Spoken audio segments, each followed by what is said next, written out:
Good morning, folks. It's Papa D coming to you from David Delivers Space again. As promised last night, we had a scrub from SpaceX, a Starlink mission out in Vandenberg. But this morning, bright and early, we have something exciting. We have the docking of the Axiom-3 mission to the International Space Station. I want to say up front, thank you for everyone for watching this morning and those who will join us hopefully. And thank you to SpaceX, NASA, Axiom for providing these feeds to everyone. It's truly something that we, as the older folks from years ago, never got the experience, and now we get to see the bird's eye view of everything going on with respect to these missions. So we do thank all those partners for allowing us to provide that to you. Right now, we are about 1 hour and 9 minutes from docking. The suit leak checks have just taken place about 10 minutes ago. Everything was fine there. The approach burn took place for one of many burns leading up to the ultimate docking at the station. Arrival at the station, last we heard, was scheduled for 4:40 a.m. Eastern Time. It's now 4:31, so they must be operating on Central Time because I'm looking at the counter right now. So that would be 4:31, would have us out to about 5:38 on the East Coast. But right now we're looking at approximate docking time at about 1 hour and 8 minutes. As you can see, picture being broadcast from the space station. That's a zoomed in shot because they haven't gotten through the keep away zone, different areas they have to get through, different burns to raise them up to the space station. But everything is looking good. Everything in the feed is looking good right now. What we're hearing is positive. Everything is nominal. And we're just waiting for a series of maneuvers that will slowly bring us up and in. The approach from the capsule comes from below the space station, and it will make a series of burns, bringing it at various points up to the station where ultimately it will be able to dock.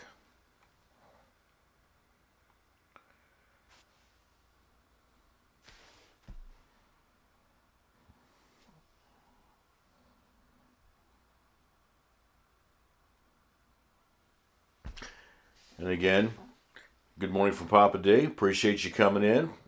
If you are new to the channel, thank you for stopping by. We appreciate if you could consider subscribing, liking the video, and ringing that bell so we can notify you when we have new content coming up. It's something that we try to do here as much as we can, carry as many of the launches as we can. Due to my proximity to Kennedy, I also have the ability to run out there and set up and do some live remotes, so I really enjoy that. Something I've enjoyed being a part of the community and following the community for many years, and now blessed that I can actually be a part of bringing some of this to folks that don't have access to it otherwise.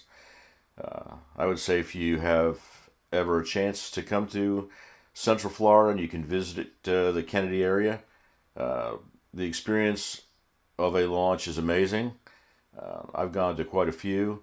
The most recent being the Axiom-3 launch. Took place a couple of days ago out at Kennedy. And if you ever have a chance to come out here, whether you go to the Space Center, watch the launches from there, or go to one of the local beaches, definitely worth your time and an experience you will never forget. So that's my little PR push for if you come to Florida, come on down and see a launch. If you can't, we try to carry as many of the launches as we can and the special events here on David Delivers Space.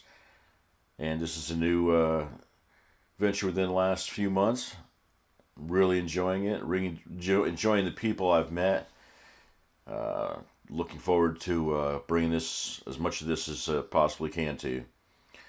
So at this point, we are just over an hour out from docking, and what I'm going to do for the time being is switch you over to the SpaceX feed and listen in as I do, uninterrupted, so you don't have to hear me jabber until something interesting happens, and pick up on the current goings on.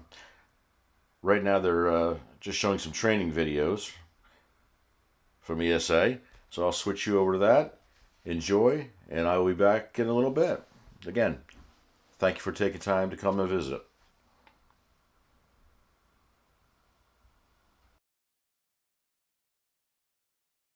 National Outdoor Leadership School, or NOLS, provides a unique Earth-based experience for many astronauts before they fly. This is really a bonding experience for crew, which I just love. It can't be overstated how much teamwork factors into every aspect of their mission, and this training in particular really aims to thoroughly establish that between the crew. Here they focus on survival skills, resilience, leadership, followership, and overall teamwork to ensure they really are more than just passengers on the same rocket. The camping and outdoor adventure provides a solid foundation for the team to build on throughout their training. Knowles was definitely a highlight of this crew's prep and training, and you can hear it in their voices and see it in their faces when they speak about each other, that they really feel like a family after this, and that's a critical component to build that trust between crew members. Now, you can't fully, truly experience flying into space until you fly into space, but some really unique tools have been developed on Earth to provide the closest experience possible. Altitude chambers can challenge the body with oxygen deprivation in a controlled and safe manner, and human-sized centrifuges send the crew members for a spin to simulate the G-forces that will be experienced by the body during launch and re-entry. It can be a bit nauseating at times, but it does help the crew know exactly what to expect and be as prepared as possible for what launch day holds. Now, at the end of it all, there's a mission patch celebration of celebrating their training. And this has been a tradition since the earliest days of spaceflight. Crew gets to hang their training patch on the modules in Building 9, and this crew had a chance to be present for that patch hanging in Building 9 of Johnson Space Center. We all know that spaceflight is a very serious business, but it's moments of levity like this, celebration, that help everyone pause and reflect on the incredible accomplishments being achieved every day by all of these teams. No matter how many patches join a canvas like that one, each one is incredibly special because of the people who make it possible, the crew and those here on Earth supporting each mission. It's so cool to see everybody coming together to celebrate that. So you were talking about Houston. Actually, let's go back over to Gary Johnson, who is at Houston's, who is over at Johnson Space Center at International Space Station Mission Control. How are things going over there, Gary? Hey, thanks, Kate. You tossed at just the right time. We are just in the middle of a mid-course burn right now. So we're standing by as a very short burn, so we're just going to stand by and just monitor the performance. It's just a course correction maneuver, just to make sure that we are right on track to meet up with that waypoint 0.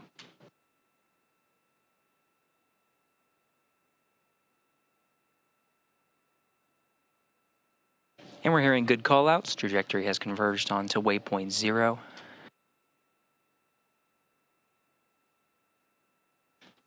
Teams are analyzing just to confirm, but we are right on track for hitting that milestone. We have a clock on the board here counting down a little less than 20 minutes, and we're expected to arrive at waypoint 0.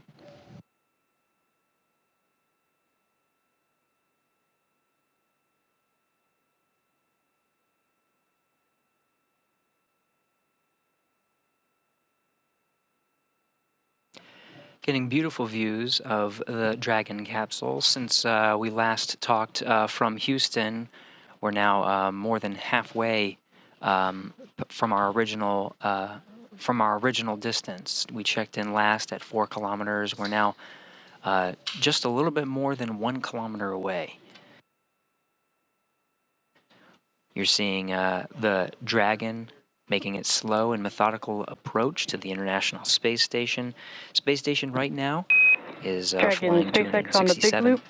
Nominal mid-course maneuver complete, and the trajectory has converged on waypoint 0.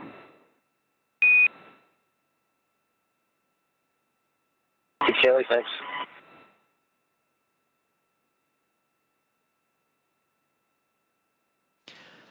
From the SpaceX Mission Control teams over in Hawthorne, Crew Operations Resource Engineer, the voice that you're hearing from Hawthorne to the Dragon crew confirming that good mid-course maneuver. Again, that's just a way to make sure that the trajectory is converged onto the expected waypoint 0. You can see all the burns that have happened over the past couple of days to get us to this moment. Approach initiation starting very shortly after the start of our coverage this morning, and that mid-course maneuver is about the halfway point just to get us right to where that waypoint 0 is. That 400 meters that you're seeing is directly below the International Space Station. You can see two zones surrounding the International Space Station, one being the approach ellipsoid, the other being the keep-out sphere. Each with their own set of flight rules, but once we reach waypoint 0, we'll swing out right in front of the International Space Station, just outside of that keep-out sphere, not entering until we get the all clear. Now, the waypoint 1 is the next milestone, and it takes us immediately in front of the International Space Station. It still remains outside of the keep-out sphere until the teams assess the vehicle and its performance and trajectory and do a go, no-go poll to say, yes, we are good to move inside the keep-out sphere. Now, in a short loss of signal with the video from the International Space Station, we can expect intermittent gaps in our video, but the flight control teams have done a good job of securing pretty continuous coverage through the duration of our coverage from Station Houston on the big loop for Laurel and approach monitoring.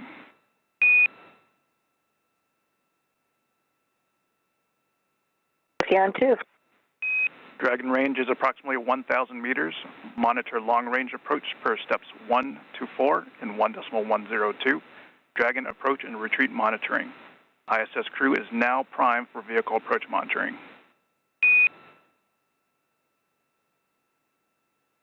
Copy, ISS is prime and we're stepping into the procedure.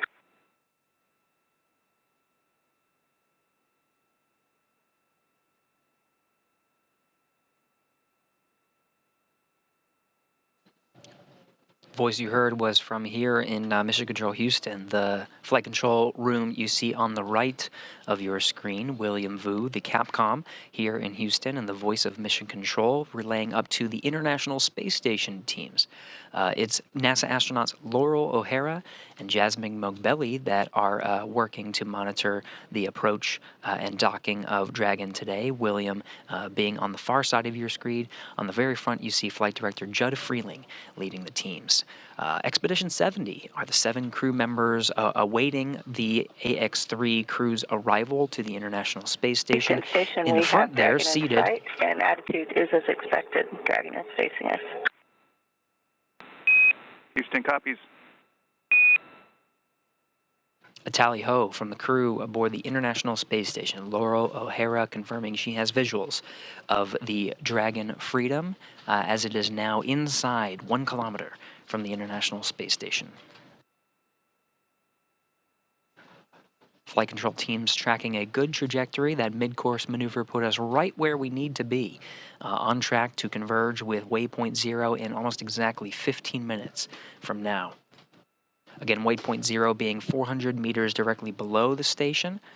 Once meeting that point, we can expect very likely to proceed past that waypoint and swing out in front of the station to converge with the docking axis. From there, we'll make a slow and methodical approach inwards to dock with the very forward port of the International Space Station.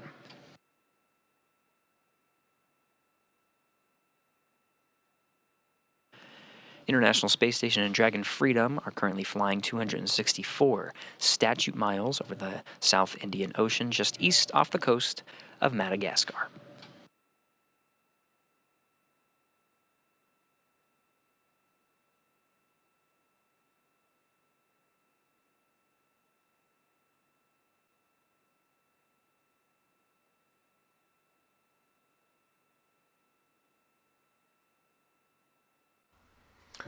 All right, folks, you're watching the live video feed of the Axiom capsule. Of course. That is making its approach to the International Space Station. Looking at docking in just under an hour. Clock I have shows 56 minutes and counting. Everything going well. If you've been following along, you know the recent burns have been completed. Everything is on track and online. Suit checks were completed a while ago, and those suit checks all came back positive. Suits are awarded during the most dynamic parts of the flight. Launch, landing, in this case, of course, anything could go wrong upon approach, and the crew needs to be protected accordingly. Arrival seems to be on time. All systems seem to be nominal. You can see in that video shot, amazing video. Again, thank you to SpaceX, Axiom, everyone involved for bringing those videos to us. And all rights are certainly given to them, and all props, as the kids say, for what they do in providing these videos. We do appreciate being allowed to be part of the experience as a community. We are less than an hour from docking, and less at this point than a kilometer. Numerous burns will have to take place. The craft comes in from underneath and has to bring itself in through various burns and milestones, and then up over a series of burns that'll bring it 2 or 3 points higher, and then come into the space station that way for final docking. These pictures are amazing. So I will let you get back to listening to the feed from the professionals. And we'll come back in as we make some milestones, make some headway, getting closer to ultimate rendezvous. And a nice cushy contact with the International Space Station. It's that soft capture ring that allows for a little bit of cushion and then retracts to bring the Dragon in closer with the International Docking Adapter for a hard mate. There are 12 latches. Now start flying over a ground station to provide views from the Dragon itself. We got just a glimpse of the crew inside and are now seeing what the International Space Station looks like from Dragon Freedom. We're just a little over 600 meters from the International Space Station. Eyes on both sides. We have the Dragon looking at the International Space Station and Space Station looking at SpaceX on the big loop. Ground has pulled go for approach 0, and we will be enabling the maneuver shortly. Expect to reach waypoint 0 at 09:58, and a reminder that Dragon will continue approach through waypoint 1 towards waypoint 2 without stopping.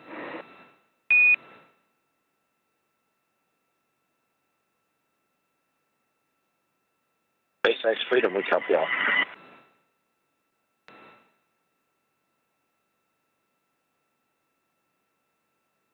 Excellent news from the flight control teams. Teams have pulled go to past several of the upcoming waypoints. We are talking about waypoint 0 being 400 meters right below the International Space Station. You can hear flight control teams pulled go to pass not only waypoint 0, which is 400 meters below, but waypoint 1, which is 220 meters in front of the docking axis, in front of the International Space Station. This means we're inside the approach ellipsoid now, and we're go to proceed past those 2 waypoints, no stopping. So right when we reach that 400-meter mark, we're going to swing right out in front of the International Space Station to that 220-meter mark, and then slowly and methodically start pushing in. Waypoint 2 is only 20 meters away from the International Space Station. A commanded hold can be issued if necessary. However, there is another scenario where the Dragon will simply pause for just a few seconds to switch modes to approach from waypoint 2. So it'll just pause for maybe about 30 seconds before proceeding in. But again, flight control teams will assess Dragon's approach and performance along the way, and does have the ability to command a hold at 20 meters just to wait and make sure conditions and systems are good before proceeding in for that docking. So far, so good, though. We're tracking a trajectory that takes us in for that expected docking time of 4:40 a.m. Central Time, a little less than an hour from now.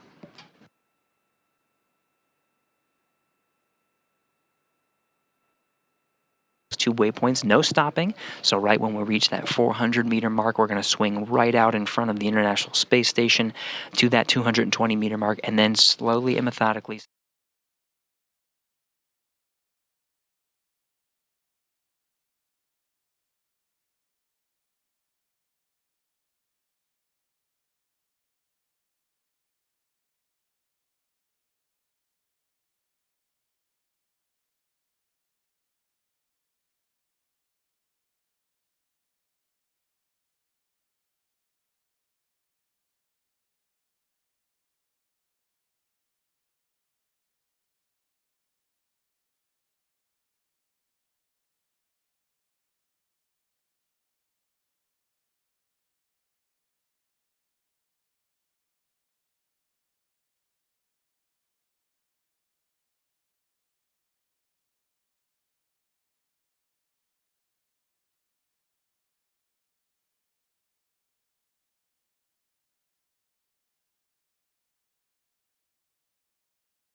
the station, and Approach 1 that takes us right in front of the docking axis inwards to make contact with the International Space Station. Flight control teams working in tandem together. You're seeing the teams over in Hawthorne monitoring Dragon's performance, working with the crew inside.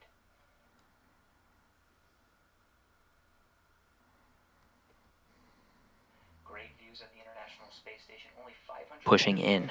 Waypoint 2 is only 20 meters away from the International Space Station.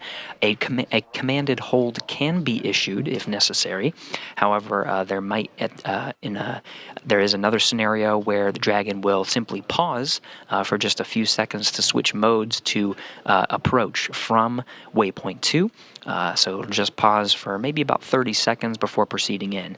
But again, flight control teams will assess Dragon's approach and performance along the way, and does have the ability to command a hold at 20 meters just to wait and make sure conditions and systems are good before proceeding in for that docking. So far so good though. We're tracking a trajectory that takes us in for that performance, working with the crew inside.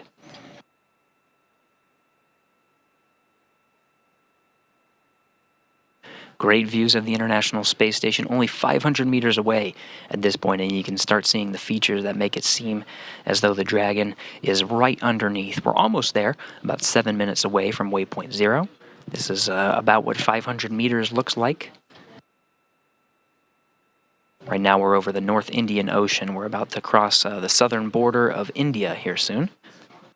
Still in an orbital daylight, expecting that sunset in a little less than 20 minutes.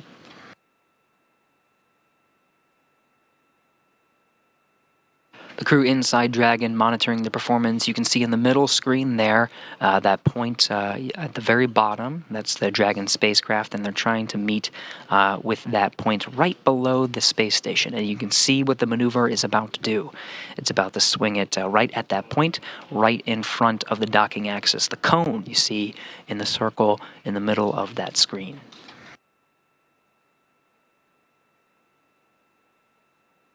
Features of the International Space Station becoming a bit more prominent. The solar arrays on both wings of the space station, to the left and to the right. The forward port, where Dragon Freedom and the Axiom crew will be docking, is at the very tip of this view here. That is the Node 2 forward port, International Docking Adapter. Dragon again will swing from this view from the bottom right out in front to meet with the docking axis.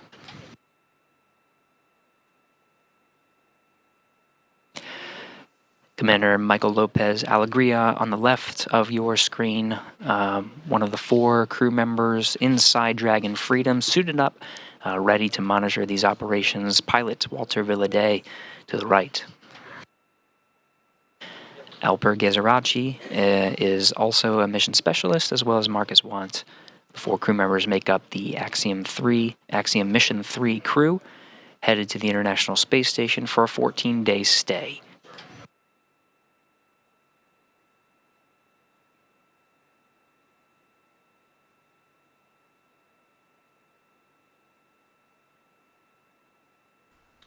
And we continue to get some amazing views.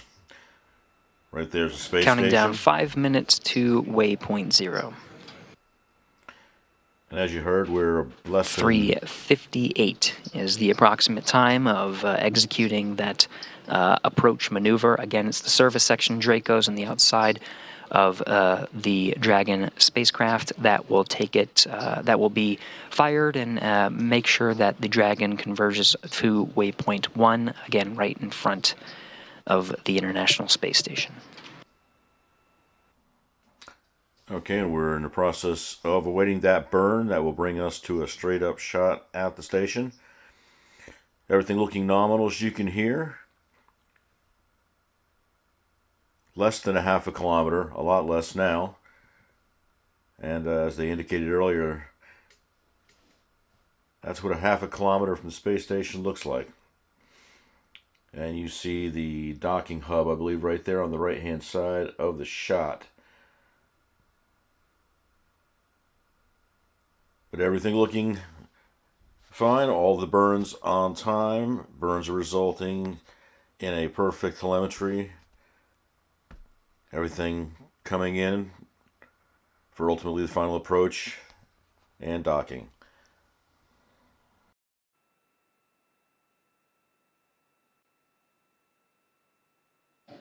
3.5 minutes to approach 0.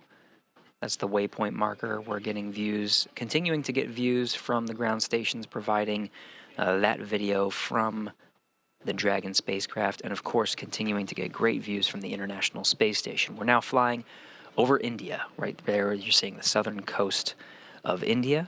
Dragon and We're moving International to Space step Station 2. flying. We see range less than 400 meters and attitude as expected.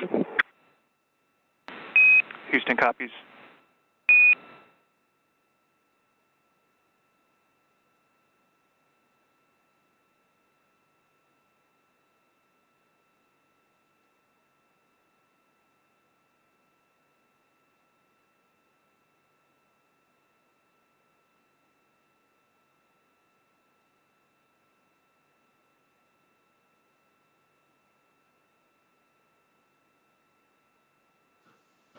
NASA astronaut Laurel O'Hara confirming the data that she's seeing, again, from inside the International Space Station. She and Jasmine Mogbelli, another NASA astronaut, monitoring Dragon's approach to the International Space Station, confirming the data that they're seeing on their screen.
External cameras on the International Space Station continuing to track Dragon Freedom.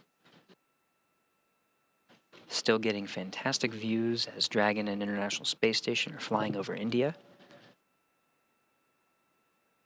Dragon is inside 400 meters, just waiting for confirmation of that waypoint 0 and approach 0 maneuver.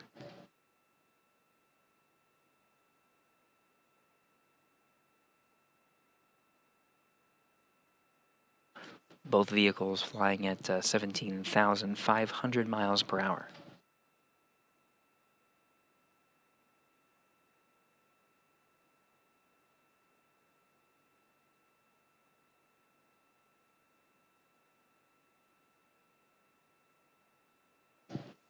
And we're just seconds away from converging on waypoint 0, standing by for that approach maneuver.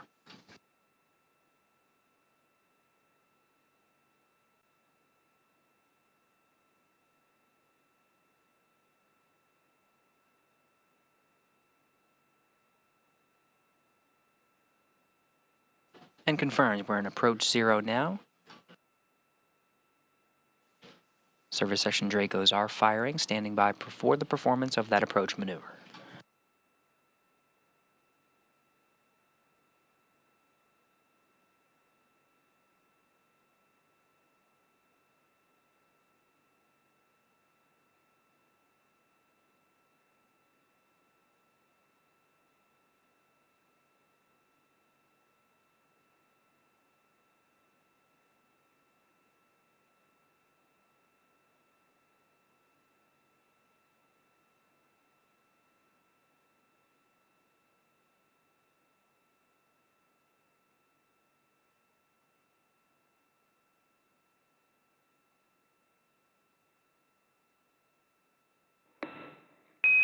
Dragon SpaceX on the big loop. Approach 0 has started and the trajectory has converged on waypoint 1. You can expect arrival at waypoint 1 at 1025 UTC.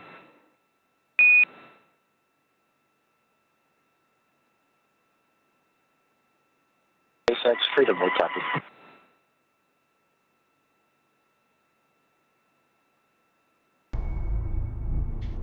with that, the teams have confirmed a good approach 0. That was a good burn, and we're converged onto the next waypoint, waypoint 1, being 220 meters right in front of the International Space Station.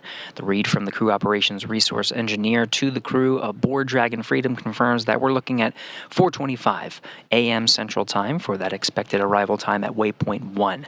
Again, the teams have polled a go, no-go for passing those two waypoints, waypoint 0 and waypoint 1. So we'll see a maneuver very similar to what we've seen for waypoint 0, where when we reach that waypoint, the approach maneuver will be immediately executed. No hold is expected. However, teams will continue to monitor their performance. Everything's looking good so far. With that, we're just about 25 minutes away from that waypoint 0. So why don't we toss it back over to Hawthorne and check in with the teams over there, Kate and John. Thanks, Gary. For those of you that have just recently joined, we are tracking the approach and docking of Dragon with the AX-3 mission approaching the International Space Station. We do expect contact to occur around 2:40 a.m. Pacific, so coming up in about 40 minutes from now. Everything is going really well so far. We are now just past the 400-meter mark, or waypoint 0, heading toward the 220-meter mark, waypoint 1. And as Gary reported earlier, the teams polled yes to not have to stop at either of those waypoints. Those are opportunities for us, if needed, where we can stop there and reset and do whatever course corrections are necessary. But good news, we're able to cruise right through waypoint 0, which is what just happened. We're going to be able to go straight through waypoint 1, which, as I mentioned, is about 220 meters away. So it's safe to say AX-3, they're cruising this morning, which is great. I'm sure that they are so excited. This journey has been about 36 hours or so since they lifted off. Gosh, I guess that was not yesterday, but the day before. They lifted off at 4:49 p.m. Eastern time. And so, yeah, about 36 hours they've been in Dragon, and I'm sure that they are very much looking forward to beginning all the science and experiments and everything that they are about to embark on for about the next 2 weeks or so. You're absolutely right, Kate. I mean, this crew is ready with this mission. And as you mentioned, right, they're ready to do the science and the research. And we know how core that is to this mission, these particular objectives. And you really can't talk about spaceflight, human spaceflight missions without talking about mission patches. Oh, right? Absolutely. Right. These mission patches are left behind as this lasting reminder of what occurred on the mission and what the crew was doing, and they end up everywhere, and they're definitely in that vehicle. Oh, yeah. And there's going to be more. There's plenty on the International Space Station, and we have them all over our laptops and everywhere. So it's a really big deal for crew to be involved in designing that patch because it's such a lasting mark of their dedication and their hard work. So you'll often find a lot of the significance for them personally and the nations that they represent. So let's take a look at the AX-3 mission patch now. As you can see, their names, a star, and unique graphics for each nation are featured to highlight all 4 astronauts. With the commander, MLA, Michael Lopez Alegria, holding dual citizenship, the 5 national flags mark the top edge. The destination, the International Space Station, is the anchoring element in the middle. And what I love about this is that all 4 of them are pilots, and that image of the space station there looks like pilot wings. Very cool. Yeah, I love that. On the bottom, you see the phrase plus ultra in Latin, which means further beyond, and this is the mission's motto. So all of this together builds on the patch's theme of exploration and its slogan, exploring further without borders. I love how each patch is personalized to the crew. It's not just about designing something that looks cool, right? Of course, everybody wants cool mission patches, but I just really appreciate when there's so much thought put behind the design. Yeah, it's an opportunity for crew to really think about, like, why are we doing this? And what does this mean to us together? And you can see that in the AX-3 patch. You can see it in all mission patches. That's what you hope to get out of it. Yeah. And like you mentioned, the reflection of that they're all pilots. I just love that cohesiveness. I know. Reflected among them. And in line with cohesiveness, there are many teams supporting that 4-person crew. We can see here on our screen, they are getting closer and closer to the International Space Station, like we mentioned before. They passed waypoint 0, which is 400 meters away, so they are getting closer. But the teams all around the globe that are supporting this mission, there are critical positions in each of those places. And look at the way the spacecraft SpaceX Mission Control glows, literally, MCCX, as the sun is reflecting off it. Just some amazing shots. This is the control center we have here at SpaceX headquarters in Hawthorne, California. We have a position called CORE, which is the Crew Operations Resource Engineer. That is the voice of communication to the, actually there you see there, this is our core for today. That is Celie Grossman, and she is the primary voice in communicating, really the only voice in communicating from SpaceX ground to the crew. And this position is held all through all these dynamic phases of flight. It's very similar to Capcom at Mission Control Houston, which stands for Capsule Communicator. That is basically ground to ISS. Also over at Houston Space Center, we have the flight director that sits next to Capcom. I actually hear a live view of our flight control center, of the Flight Control Center at Mission Control Houston. This is where Gary is reporting from whenever we go back to him. But the flight director is there next to Capcom, and that person leads the team through.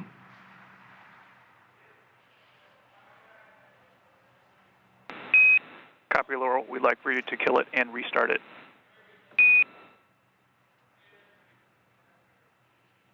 And work.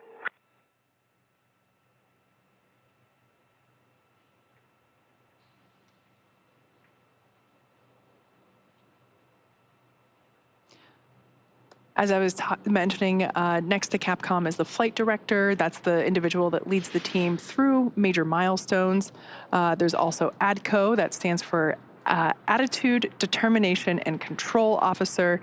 They handle controls, attitude, orientation of the ISS. There's also VVO, the Visiting Vehicle Officer. How can we restart it?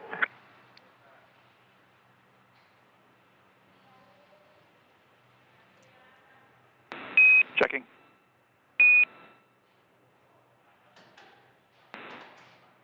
Laurel, we're going to take that one for the ground.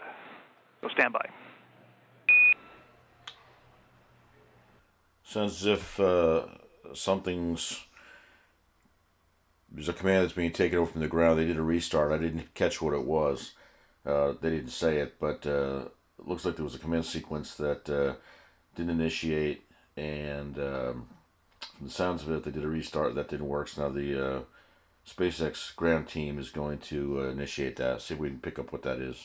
The person that the crew regularly speaks to for scheduled chances of medical conferences. So this is a standard part of spaceflight where we're checking in on the crew and making sure that they're feeling well, and if they're not, assisting them to make them feel better. Yeah, exactly right, Kate. And you might have heard us pausing there a few times, right? And that's to work with exactly what you mentioned, right? It's a single point of communication. Talking to crew is essential for all of these teams to be able to work together.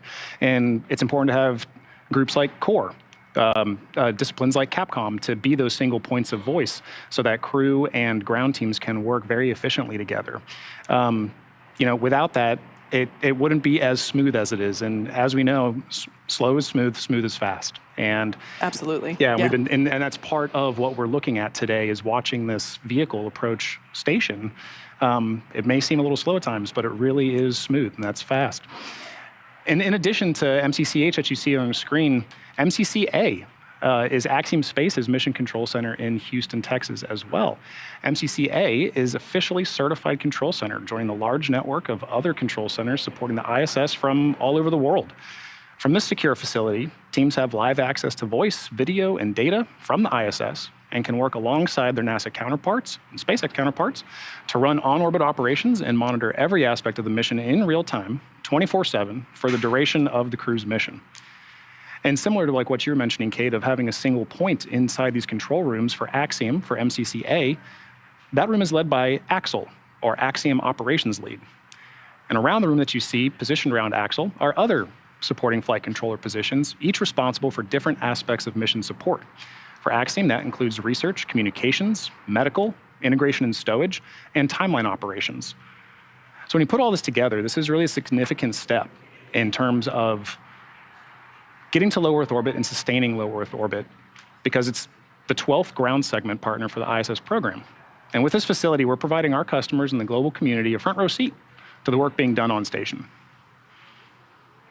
So you were talking about comms. I just like, for those that might not be familiar, just a quick rundown of what that is that we're hearing. We often start with the Quindar tone, which is that unmistakably unique sound. Beep. Yeah. Yep. And so that is the indicator that some sort of comms is going to occur. So we try to really listen for that. And as soon as we hear it, we try to go quiet to make room for those comms. You then also hear something like Dragon Houston on the big loop. Right. So that is the standard protocol of basically saying, this is the person I'm calling. I'm calling from this place on whatever net it is. So in that case, it would be a flight controller, or in that case, in the example I gave, forgive me, it is 2:10 in the morning here, so my brain might be a little slow, but it is, if I would be Capcom in Houston, I would say Dragon Houston on the big net, basically saying, hey Dragon, I'm trying to get a hold of you. Who I am, I'm in Houston, and what net we're talking on. So a little bit of clarification there on why you don't just hear the Quindar tone and then someone saying, hey, we have something floating around in the cabin, or that kind of thing. Yeah, and all of these things for supporting missions like this, it's really important for everybody to kind of know what role they play when. And I think that's one of the things that I absolutely love about these kind of dynamic operations, right? It's, as we mentioned, if you move slow, you move smooth, and if you move smooth, you move fast. And having procedures to help you do that in a training that backs everybody up, right? It's not just crew that trains for these missions. It's all of those flight controllers that we mentioned in Houston, in SpaceX, at Axiom. All of those flight controllers need to know what role they play and when they play it. Absolutely. And knowing that allows you to understand, okay, at this critical moment in this flight path, it's my role to kind of lead the team. And it's my role to do the communication. And now it's my role to follow on the team. And I think that's just absolutely amazing part of spaceflight. So in the capsule, our four-person crew of Axiom-3, they are on their way to the International Space Station. We are coming up to waypoint 1, which is 220 meters away from the station. The crew are seated. They are buckled in. They have their suits on. They've gone through Actually, I'm not sure if they have completed the leak check yet. I'll check on that. But they will be completing a leak check on the spacesuit. And I am hearing that they did complete that leak check and it was successful, so that's good news. But those spacesuits are really important. We heard us mention before that we have the crew wear them during the more dynamic phases of flight, and that's because those suits protect the crew from depressurization events. The suit inflates with nitrox, which is a nitrogen-oxygen mixture, and they are flame resistant. So cool visual here kind of illustrating it. They are custom to each astronaut. It's a single piece suit. The helmets, which are actually 3D printed, are also, I would love to put one of these on one day. They look so cool. They also, of course, have boots and gloves. Those are all attached. They also have a quick disconnect, or a QD, which is located on the right thigh umbilical. That is what provides that nitrox airflow, as well as where the electronics are connected. And that is important because within the helmet, there is a mounted mic as well as their in-ear speakers. So that's where all of that communications connections occur, is that umbilical. And we were talking about training before and how they practice suiting up, although we mentioned suiting up in space would be a little bit different, but they are able to actually suit up in less than 15 minutes. And as you heard, those spacesuits are in themselves a marvel of engineering. Getting dressed to go skiing, it definitely takes me You would look at that and think that looks like a pair of pants and a jacket and a pair of boots, but that's one contiguous suit sealed. And it's just just amazing. That's developed by the SpaceX people, going back to the original development of the manned space contract with NASA. And I'm not a fashionista, but I gotta say, it's a pretty slick looking suit. Pretty cool look for going into orbit. But it is an absolute marvel of engineering with the communications, the life support, even the connectivity. When they're in the Teslas coming over, they're connected. You know, just like in the old days, you saw the Apollo astronauts carrying out the mobile units, mobile life support units in their hands, those big boxes they had. You see them coming out of mission, the astronaut preparation areas before leaving for the launch pad. And this is something they have a very downsized version. They can connect into the Tesla, and then when they get to the spacecraft, they of course connect in there. But just a real cool thing. NASA is working now with partners on a updated suit for the future missions, including the moon mission. So a whole lot going on with those suits. They're a engineering, major engineering piece by themselves.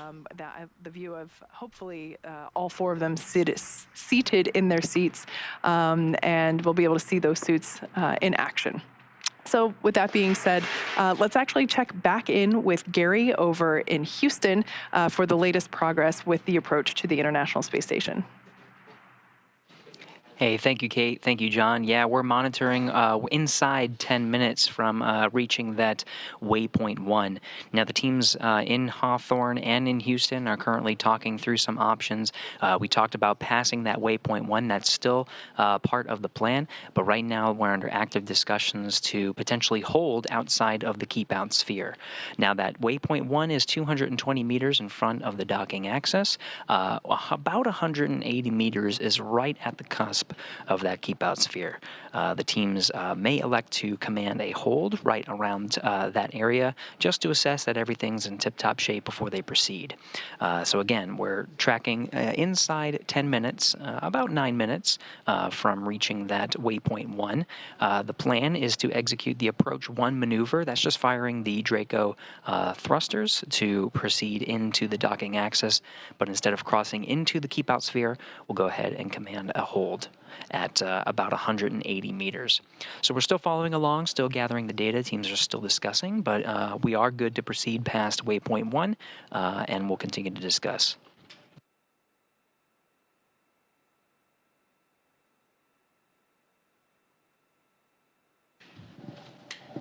What you're looking at now are the teams inside Mission Control Houston, the International Space Station flight control teams.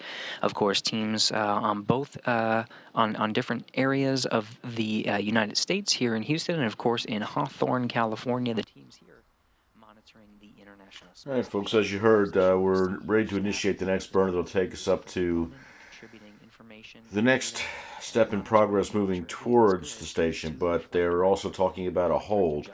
As you heard from the commentary previously, they have the ability to just move through the waypoint as they hit it if all the dynamics and telemetry looks good and all that. And right now they're talking about assessing a possible hold at that final waypoint to assess that everything is where it's supposed to be. So I wait to hear what that's about. Hopefully they are able to move through it, and that'll speed up the arrival. But better to be safe than not. They are certainly going to make sure everything is in, as he indicated, tip-top shape before they make their ultimate approach into the final elliptoid and the final waypoint, moving in close to the space station. And just a reminder, the pilot has control over manual operations if something goes wrong. The space station has operational control to intercede. So there's a whole lot of safeguards and a whole lot of people that can step in if there's something that doesn't look quite right. But I don't think that's the case here. They're just assessing the overall health. In order to work some ISS solar array configuration. All right. And it sounds like they're configuring solar configurations on the ISS,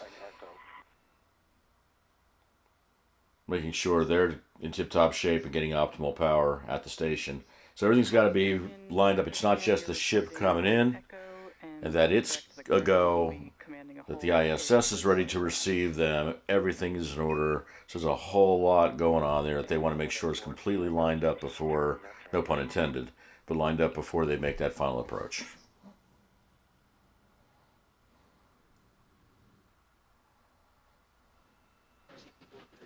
We're getting views from inside the Dragon cabin. It was Michael Lopez Alegria, the voice from inside Dragon Freedom, commander of the Axiom crew.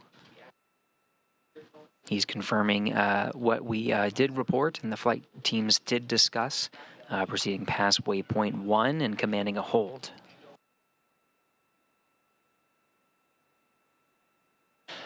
Teams working in tandem just to make sure everything's in tip-top shape before continuing to press on. Again, we're in an orbital nighttime right now over the North Pacific Ocean. Expect a sunrise here at about 4:45 a.m. Central Time. Once the teams hold, we'll continue to keep in touch with the flight control teams and share the latest on docking times and status of the crew. For now, we do have waypoint 1 and the trajectory converging on that mile marker just inside 5 minutes. Just as a recap, the plan is to proceed past waypoint 1, as the teams have agreed on. That's an approach 1 maneuver, just firing the Draco service, the service section Draco thrusters to push inwards on right alongside the docking axis. This is directly in front of the docking port. But there is sort of an imaginary line around there called the keep out sphere, which is about at the 180 meter mark. The plan right now is to proceed past waypoint 1 at 220 meters, proceed inwards to about 180 meters, and command a hold. From inside the Dragon cabin, you can see sort of the trajectory. When you look at these trajectories from the displays inside Dragon, what is being calculated in real time are different breakout maneuvers. But right now the plan is to proceed past waypoint 1 and go ahead and command that hold.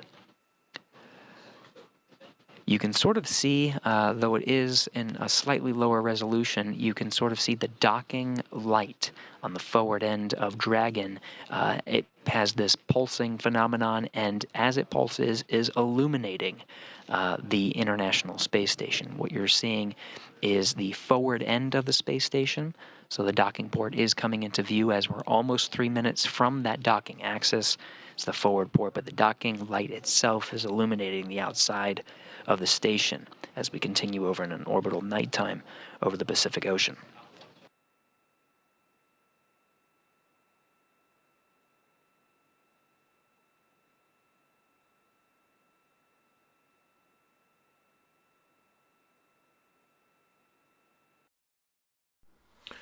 All right, folks, now as you heard, we are executing the maneuver that'll bring us over to waypoint 0, about 180 meters out from the International Space Station. And at that point, they are going to be holding. Nothing out of the ordinary. It's a part of the plan that they can hold at any point, reassess where they are, what they're doing, that all the systems are doing what they're supposed to, that they're at the exact place they're supposed to be. And at that point, the determination can be made to fire the next series of burns to move in. But the point at which they are right now at 180 meters is called the keep out sphere. So no one moves within that sphere without a plan, and the plan and everything being coordinated, because that's the final moves getting into a final docking with the station. So at this point, they're going to move to that point, hold. They'll reassess everything, make sure where they're at, what's going on, and then take the next step. Capture ring extension will begin shortly, and then ground will command the hold ahead of 150 meters. And a reminder that manual impulsive retreat recovery is not permitted.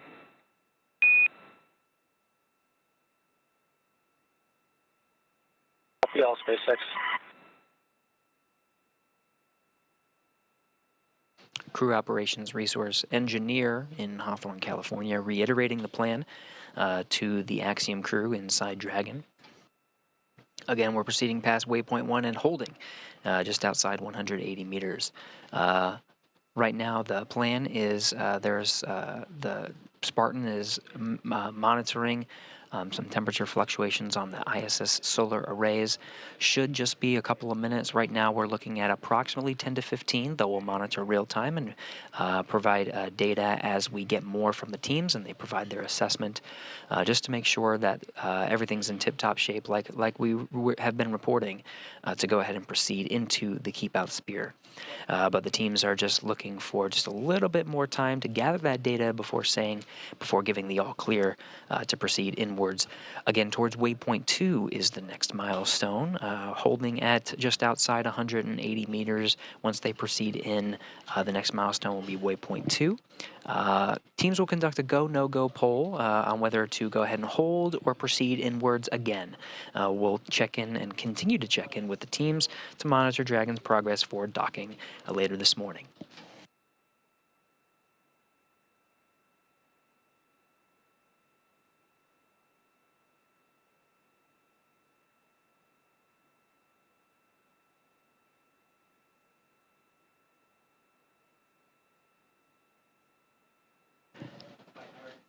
And we pass through waypoint 1,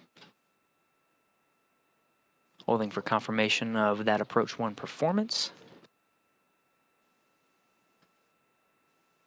214 meters in closing.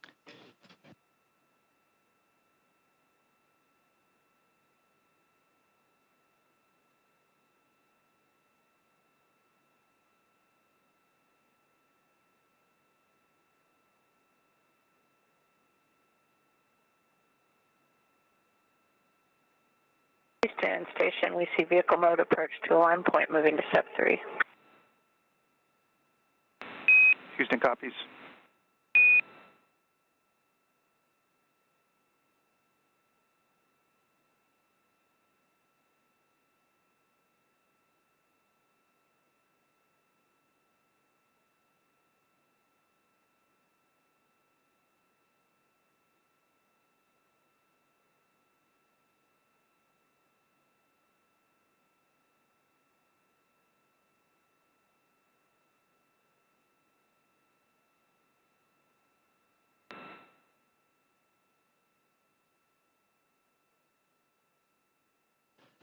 Continuing to listen into the loops here in Mission Control Houston, coordinating with the teams over in Mission Control Hawthorne.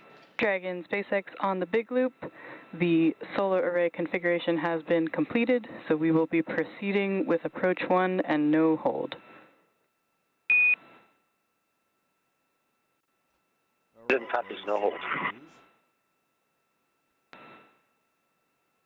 Solar array issues have been resolved. And right on time, the teams, instead of commanding that hold at about 180 meters, right at about the 185 meter mark, relaying that we are continuing on forward. Dragon in the corridor, attitude as expected. Houston copies. From inside the International Space Station, Laurel O'Hara monitoring Dragon's configuration has been resolved, and they will be continue on for the next waypoint with no hold. We're now inside 180 meters, proceeding inside the keep out sphere. The next milestone will be waypoint 2. Teams will continue to assess the vehicle's performance throughout its progress inwards towards that next milestone and conduct a go, no-go poll to proceed past that waypoint towards docking. That go, no-go poll expected to begin in approximately 6 minutes. They may elect to do it a little bit early, but everything proceeding even better than we were expecting. That monitoring of the ISS solar array seemed to resolve itself, so we're pressing inwards. Everything looking good here from inside Mission Control Houston, but again, we're not the only game in town. Mission Control Houston you see on the right, working in tandem with the teams on the left. With that, why don't we check in with Kate and John over in Hawthorne. Kate and John. Thank you very much, Gary. You know, that was a great example of how you can hear things change dynamically in flight, and with proper training, flight controllers know how to assess their systems and their configurations and make a call on it and move forward. Absolutely. They're the experts. Exactly. You know, and crew also has been training quite a bit, and in addition to their training for systems like that, they're also training for their research. So this crew in particular is going to be participating in over 30 different scientific efforts over the course of their 2 weeks on the orbiting laboratory. So let's go ahead and highlight 3 from each of the countries who are flying today. First up is the Italian research portfolio. The ISOC system, developed by the Italian Air Force, provides an updated space object catalog and state-of-the-art algorithms for space events. Houston on the Big Loop, can you confirm you are ready for docking? Station, we are ready for docking. Good news, space station With is that, at confirmed they are 3.2, ready. Dragon will briefly pause to align for docking, then automatically resume approach. And they can start their approach at their discretion once they've hit that part of the elliptoid. We heard some good news there. We got we heard that the teams pulled go for docking. So excellent news for the AX-3 crew. Yeah, exactly. All right, and with that, the ISOC command and control software utilize the Italian Air Force SSA, or Space Situational Awareness Center, as a European hub for assessing re-entry and fragmentation of space objects. The ISOC services for ISS project is a proof of concept experiment aimed at demonstrating how, in future space missions such as cislunar or Martian, astronauts could be able to obtain near real-time conjunction analysis with limited support from Earth ground segments or even autonomously. Dragon SpaceX on the Big Loop, soft capture ring extension is complete. SpaceX Freedom, we copy. Good news there. That soft capture mechanism is what will make initial contact with the space station when Dragon is, close enough to touch the station.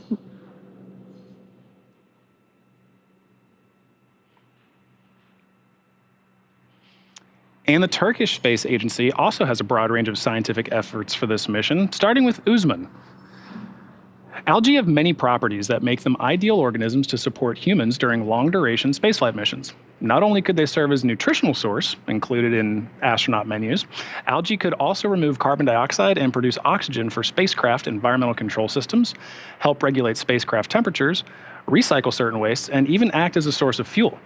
The data generated from this experiment will be used to advance the development of microalgal life support systems for space missions and could impact the design of future carbon dioxide capture, oxygen conversion, wastewater treatment systems, and provide fertilizer options for other agricultural crops grown in space.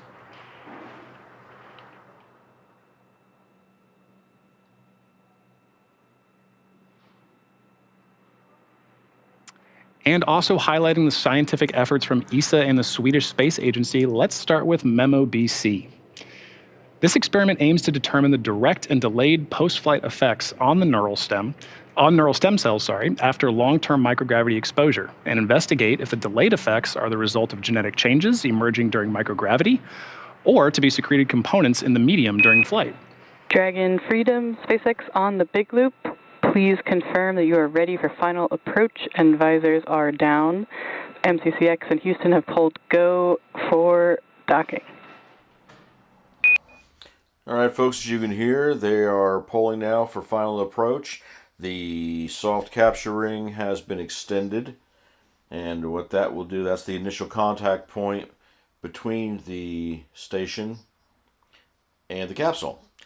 And once they make soft capture, they will be pulled in by the capture ring. The bolts, 2 sets of bolts, will extend, and that will be final hard capture and the connection with the space station. So we are getting close to final approach, and we will listen in on that.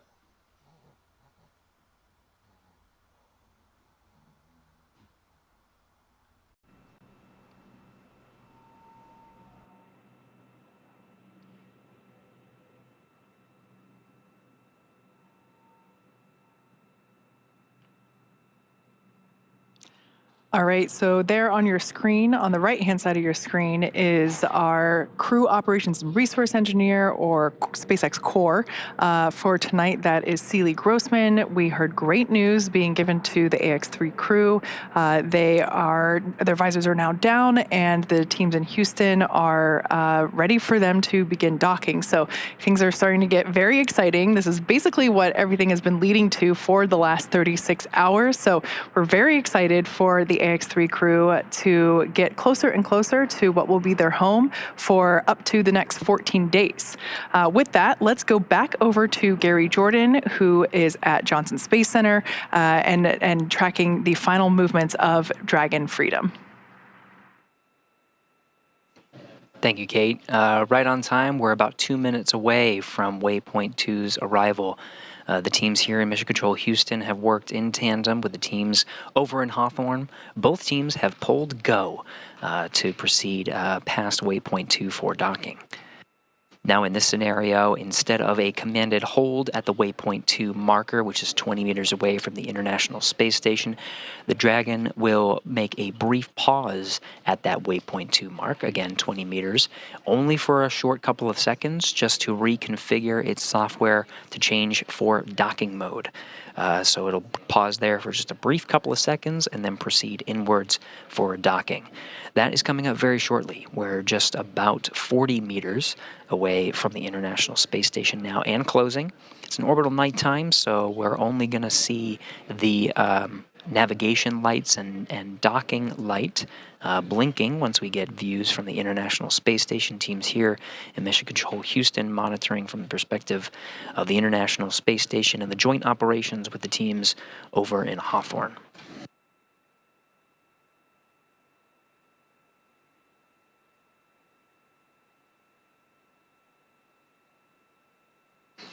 Flight control teams reporting that the rate of approach is as expected. Everything's going well. And again, the teams have pulled go to proceed past Waypoint 2, coming up in about 10 meters. We're inside 30 meters. Not only are the teams you see here monitoring the approach of Dragon Freedom and the Axiom crew inside to the International Space Station, we also have NASA astronauts Laurel O'Hara and Jasmine Mogbelli inside the International Space Station monitoring the approach as well. Now getting some views of Dragon. In the orbital nighttime, you can see those service section Dracos firing to keep its attitude right on the docking axis and its range rate as expected. Green starboard light and red port light, navigation lights on the forward end of Dragon coming into view. Again, we are in an orbital nighttime, so it is a bit dark. Those specks you see in the frame are dead pixels from the radiation on the camera.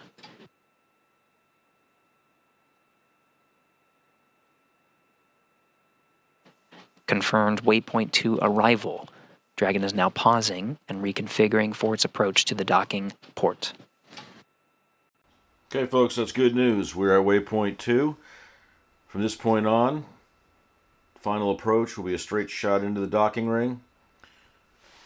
We'll listen in. Hopefully we get clearance after a brief pause and make final approach. Station Houston on the big loop. Drag is on final approach and is go for docking. Monitor per steps 5 and 6 and 1.102. Dragon approach and retreat monitoring.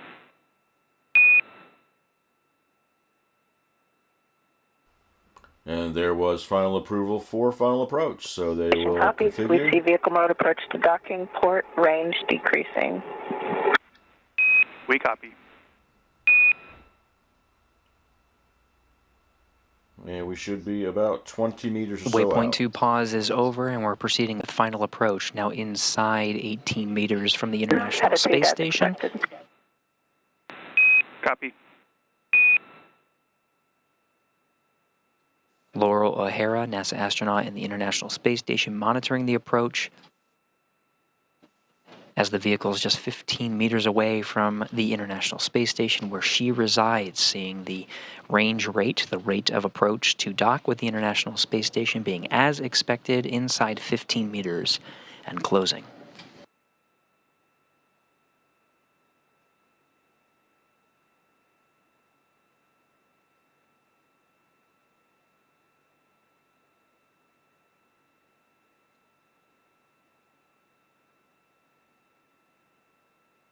A little inside 13 meters, the range rate continues to decrease. That's as expected.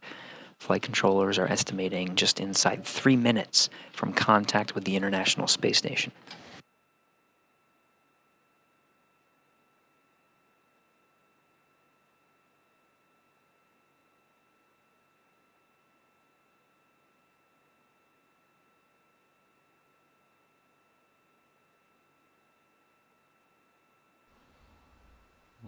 All going well. Range is decreasing. We should be getting some really amazing video here shortly. At 10 meters. We're at 10 meters currently. Copy 10.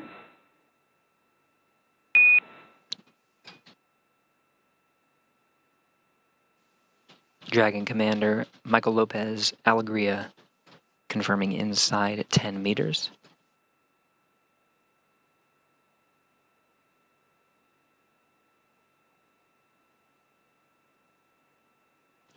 Dragon continuing its approach as expected. We may see a brief handover, a loss of video for just a couple of seconds and regain it. There's a chance we'll have it continuously through this, but if we do lose it, we will expect to regain it back by the time of contact.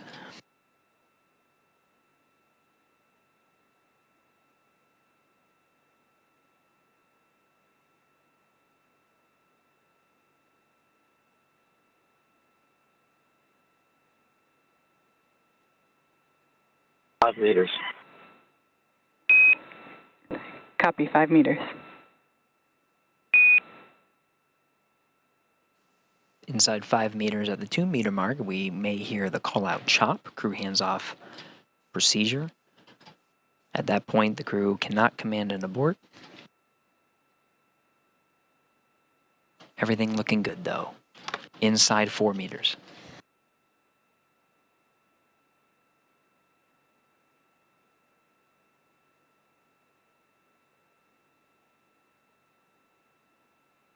Meters. Copy 2.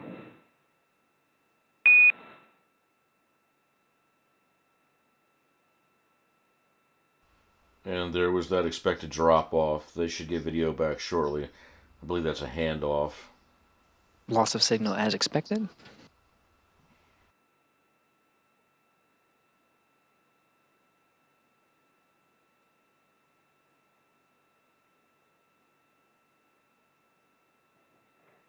Dragon SpaceX soft capture Contact. confirmed.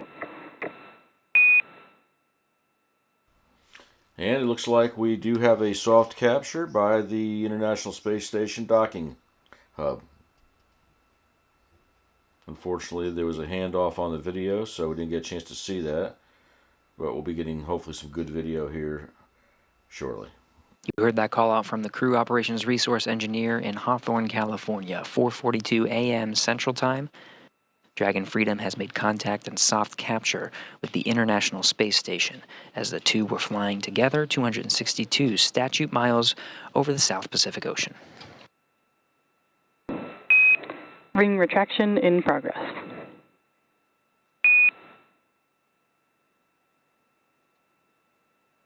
Okay, and that's what we spoke about earlier. They have achieved soft capture. The ring With a retraction good soft will pull. capture. The ring is now retracting, pulling Dragon closer in with the International Docking Adapter aboard the International Space Station. This is part of a series of steps to formally hard mate the Dragon to the International Space Station after the soft capture ring is fully retracted and bringing the Dragon inwards. There is a series of 12 hooks that will secure Dragon to the International Space Station for what's called a hard dock. After that, the umbilical will be deployed, providing power and communications and data between the Dragon and the International Space Station. This is the docking sequence. Once umbilical is extended and mated, the docking sequence is complete.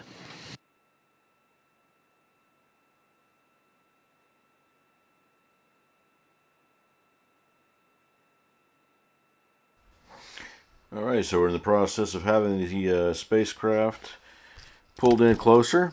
Once it does that job, they'll begin 2 sets of 6 hooks each.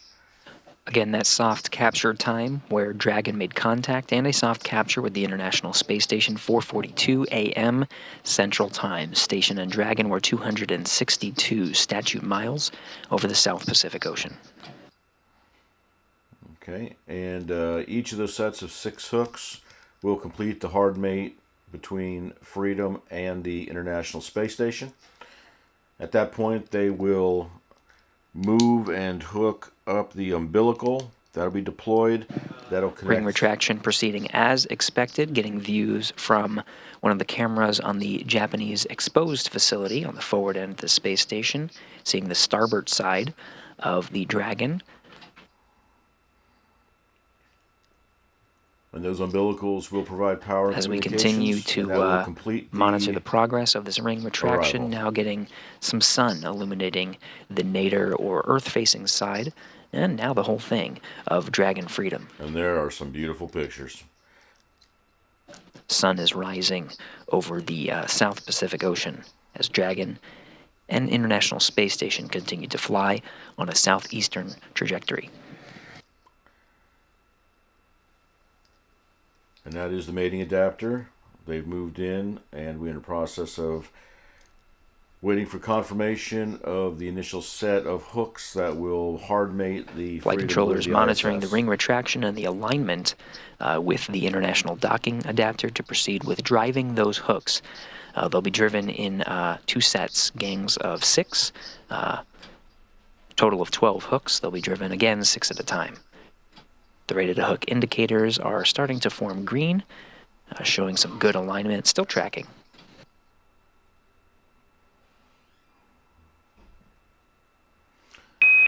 And Dragon SpaceX on the big loop. Ring retraction is complete. Docking sequence is holding for MCS reconfiguration.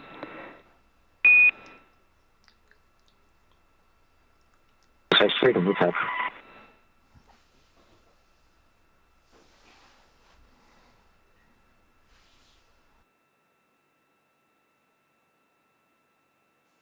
Good milestone. The ring retraction is complete. We're seeing good alignment. This is quite a dance. It's not just the Dragon performing some of these maneuvers to secure Dragon to the International Space Station. International Space Station itself performing a series of attitude control configurations to prepare for the hard docking sequence. Once station's attitude control is configured properly, we'll go ahead and proceed towards the hard docking and driving those hooks.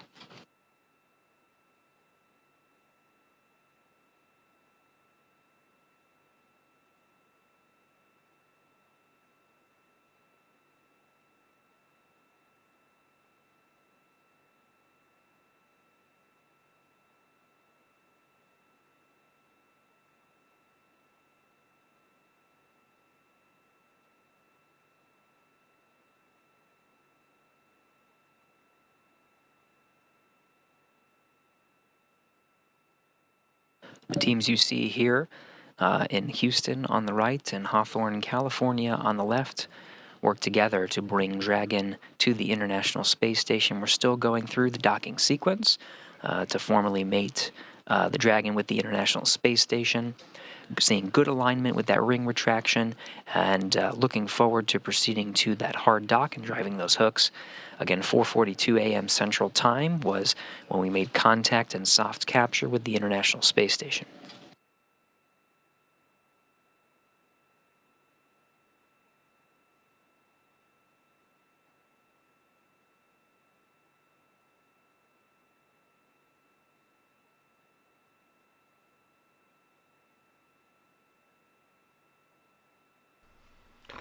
And as you heard, we're just in the process Dragon of Freedom coming more clearly into view. For final go-ahead for the ring retraction is 2 sets of 6 hooks each.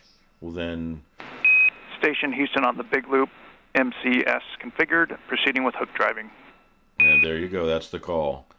That will allow the hooks to begin the process of making that final connection between Freedom and the ISS. There'll be 2 sets of 6 after the first 6 are driven, and they have green across the board. Then they'll bring the second set in. Towards driving those hooks. Again, we're going to do them 6 at a time, total of 12 hooks. Once both set of hooks are traveling and have secured, that'll complete the hard docking sequence, and then we'll deploy that umbilical. The first set of 6 hooks are currently driving.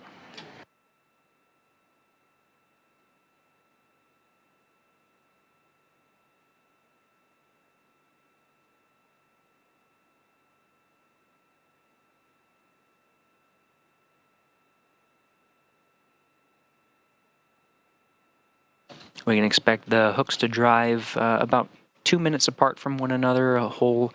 Holistically, we're looking at about 4 minutes of driving hooks, again 6 at a time. Stand by for the hook's performance, but it should be just a few moments until we complete that hard dock. Again, that's not the end of the docking sequence. After a hard dock, we'll deploy the umbilical between the Dragon and the International Space Station. This provides data and power between the 2 vehicles. Dragon, up to this point, during its flight after launching on January 18th, has been relying on its batteries and the solar arrays you see on the trunk of the vehicle. That's the black part that you see on the space-facing side, gathering power as it continues to orbit the Earth. Once those umbilicals are deployed, they'll be relying on the station's power, gathering power from the station's solar arrays.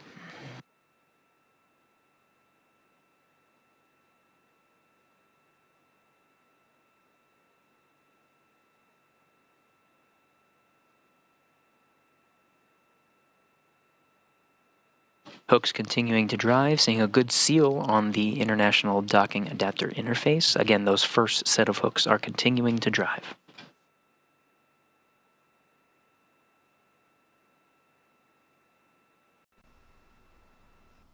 And as he indicated, that process takes about 4 minutes. It's a slow and steady process.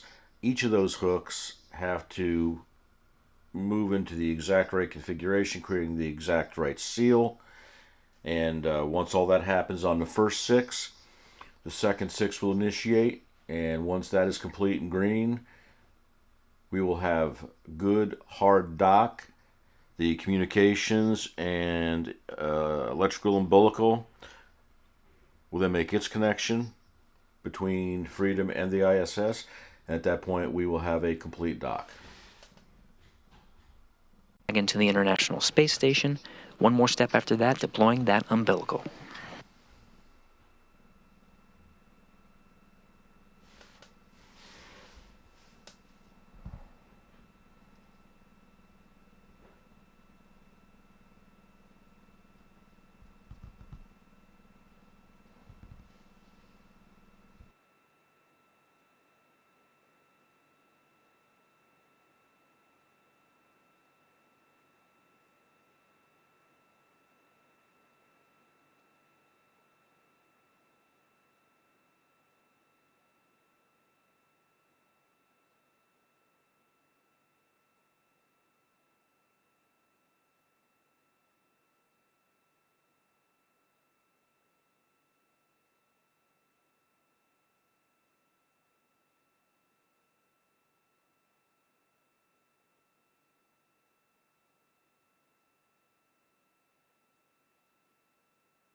Again, we have a soft capture of Dragon Freedom to the International Space Station. That was at 4:42 a.m. Central Time. We're now in the hard dock sequence.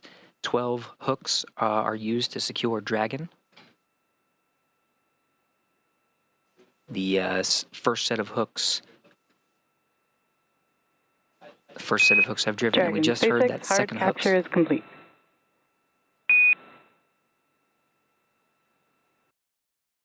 All right, and by that call you could hear we do have an acceptable set of lights showing the hard capture as being complete. All 12 of those hooks have been driven and secured, and sounds like resulting in a good seal.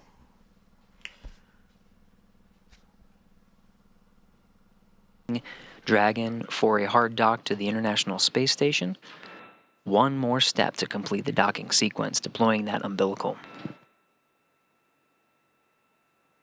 In the meantime, with a hard dock that does secure the Dragon to the International Space Station, they don't have to be as careful with the loads imparting on the inside. Typically during this sequence, they have what's called an exercise constraint, so the astronauts on board station, all 7 of them, are not allowed to exercise during that time, so there's no oscillation, no vibration. They've just lifted that constraint for the crew inside so they can get on with their workout. In the meantime, we're still standing by for the deployment of the umbilical on Dragon to complete the docking sequence.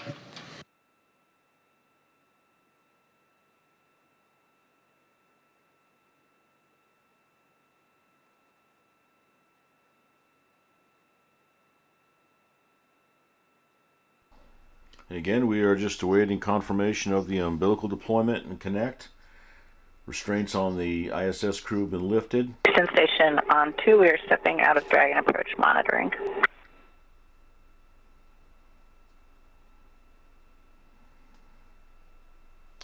Once that umbilical is confirmed as deployed, where they can Houston copies and concurs. Have electrical and data moving between the 2 crafts. Welcome to Space Station Axiom-3. Looking forward to seeing you soon. That will complete the docking process. Thanks, Laura. We're excited to get started. And what you hear there is a little bit of conversation between the Axiom crew and their counterparts, their new crewmates, shortly aboard the ISS. With all hooks driven, Laurel O'Hara and Jasmine Mogbelli inside the space station are relieved of their monitoring duties, welcoming the crew to the space station. The soft capture ring has been stowed, all 12 hooks are driven, and the umbilical is now deploying. We are almost done with the docking sequence.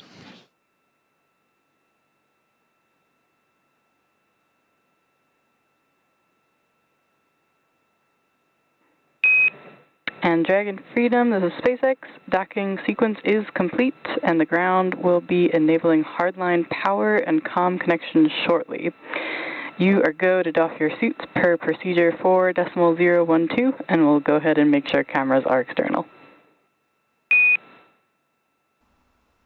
4.010. And that is all good news. We have a successful dock. They are in the process of initiating from the ground the connection of data and electrical between Freedom and the ISS. That will allow monitoring and control of the spacecraft during its 14 days docked at the International Space Station. They also got the approval to DOS their suits, remove their suits, because the dynamic issues they would have to deal with at this point are over, and they will begin the process of preparing to open, pressurize, and then open the receiving bay at the ISS docking station. Crew inside is able to exercise, inside the space station is able to exercise, and the crew inside Dragon is able to doff their suits or take off their suits. The dynamic portion of docking and the safeguard needed for those suits is complete. The Dragon crew, it will now doff their suits and prepare for entering the station in just about approximately an hour and a half. Maybe some change, but we're looking at a hatch opening approximately 6:30 a.m. Central Time. If they stick with the timeline, we'll continue to monitor and provide updates and continue our coverage of the Axiom Mission 3 crew's arrival to the International Space Station, but based on current planning, that is what we are planning for. After hatches are opened, the crew members of Expedition 70 will welcome the Axiom Mission 3 crew to the International Space Station, and the cadre of 11 will gather for a welcome ceremony to begin their 14-day stay, their journey aboard the International Space Station.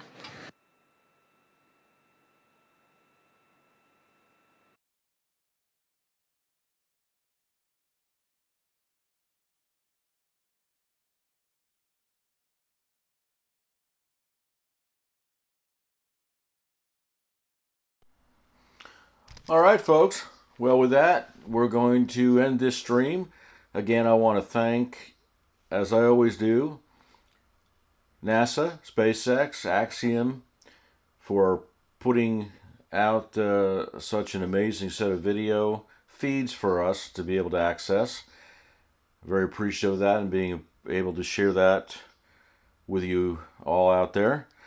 Right at this point in time, we have had a successful launch 2 days ago, which was amazing to be there for.